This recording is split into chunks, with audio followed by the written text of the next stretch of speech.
Ayan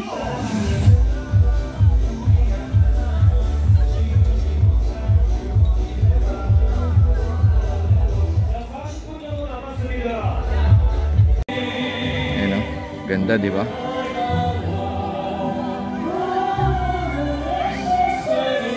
So ayan, ganda. Yan ang ginawa nila dito. So festival kasi Eco Park to eh. Dun sa dulo Eco Park. Yan. Para ano, 'di ba? Yung mga tao may pinagkakaabalahan. 'Di ba? Yan ang ano.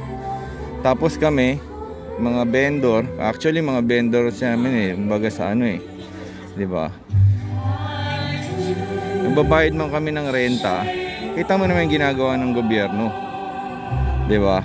Inayos nila yan para maraming pumuntang tao makabenta yan. Yan, mas mahal yung mga yan. Mas mahal renta niyang mga yan, mga nasa tent.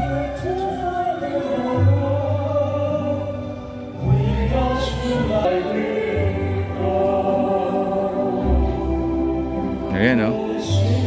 May palaruan pa dyan. Oh. Yung mga may mga food truck dyan.